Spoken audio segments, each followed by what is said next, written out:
And that's an especially divisive issue that tends to come into question really every time Israel is involved in conflict. And it's also been a part of several recent events, including the prominent Women's March group in Washington and the so-called Dyke March in Chicago. Laurel Grauer took part and found it was not all about gay pride. Laurel, thanks so much for being with us. So you were there. This is meant to be one thing. I understand it turned a little bit into something else. What did you encounter at that march? Certainly. Thank you for having me. So the Dyke March is a parade that's been held over 30 years, and it's meant to be a space it laws itself as an inclusive space, a place to raise diverse gender and different sexual orientation voices, and also a place for collective social action.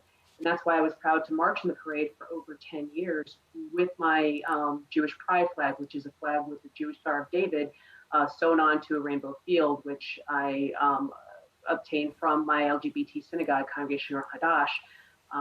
And I had marched over 10 years without incident. What happened, however, in 2017 was that as my colleagues and I were coming off of the field and finishing the march, immediately volunteers and organizers of the Dyke March began to harass us and tell us that we had to put away our flags, that they were making people feel unsafe.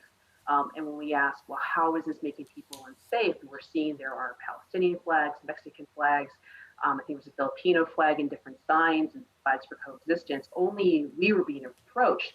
They said that this is an Israeli flag, it's a sign of apartheid, it's a sign of racism, colonialism, and it's not welcomed in the space.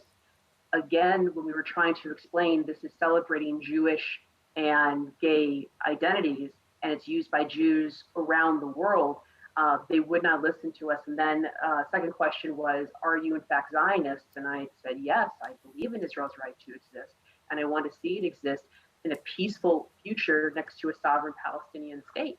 And at this, I was told to not only put away the flag and to leave, but that I could not be a Zionist and believe the two-state solution at the same time. Lauren, I just want to, in the time we have left, to ask if you were to be able to send a message to people watching around the world, and certainly to people in that community or some of the people who kicked you out of that march, what would you want to tell them? What would you want them to understand?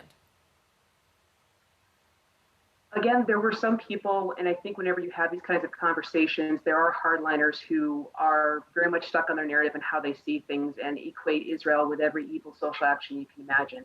However, in even those very exchanges, and even the exchanges I have now as JCRC director, there are people caught in the middle who don't know enough and could even see the wheels turning and question, is this right? Are we really living up to our standards if we're holding a double standard to this one person for this one thought or this one flag or this intertwined intersectional identity? Are we really living up to that? And I would say to those people, keep asking those questions, keep engaging in conversations, and please, if you are confused, at the very least, look to this definition as a guideline. That's such a key point that you're talking about, and really relevant. I mean, I think I don't need to tell people watching how relevant it is these days, just in general in terms of discourse, whether it's about anti-Semitism, other minorities, other xenophobia. Laurel Grauer, thanks so much for sharing your experience, an experience I hope that doesn't repeat itself